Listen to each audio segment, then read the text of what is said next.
যুক্তরাষ্ট্র যদি ইরানের সামরিক সক্ষমতা প্রমাণ এবং যুদ্ধ করতে চায় তাহলে তেহরান যুদ্ধের জন্য প্রস্তুত।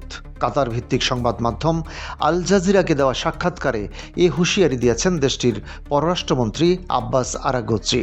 সোমবার আল জাজিরা আরবিকে দেওয়া বিশেষ সাক্ষাৎকারে তিনি জানান, যুক্তরাষ্ট্রের সঙ্গে আলোচনার পথ খোলা রয়েছে, কিন্তু তারা যে কোনো কিছুর জন্য প্রস্তুত।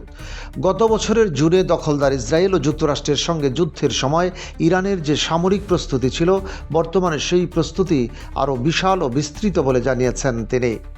যুক্তরাষ্ট্র ইরানের সামরিক সক্ষমতা পরীক্ষা করতে চাইলে তারা প্রস্তুত জানিয়ে আরাগচি বলেন, যদি ওয়াশিংটন আমাদের সামরিক শক্তি পরীক্ষা করতে চায়, যেটি তারা আগেও পরীক্ষা করেছে, আমরা এর জন্য প্রস্তুত। আমি আশা করি যুক্তরাষ্ট্র বুদ্ধিমানের মতো আলোচনাকে বেছে নেবে। ইসরায়েলের স্বার্থ রক্ষায় যারা যুক্তরাষ্ট্রকে যুদ্ধে টেনে আনছে তাদেরকেও সতর্ক করেছেন তিনি।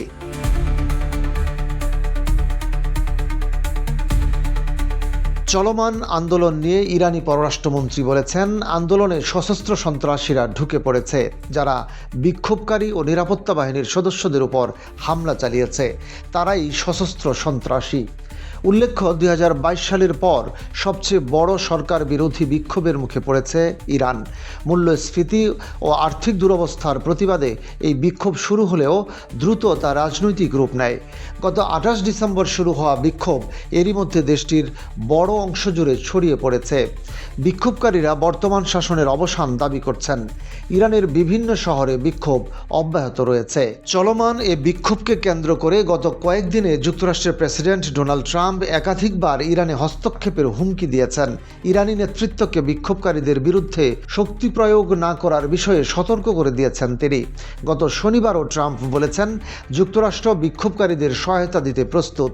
এদিকে ইরানের প্রেসিডেন্ট মাসুদ পেজিশকিয়ান রোববার দেশের অর্থনীতি ঢেলে সাজানোর প্রতিশ্রুতি দিয়েছেন। তিনি আরও বলেছেন, তার সরকার জনগণের কথা শোনার জন্য প্রস্তুত।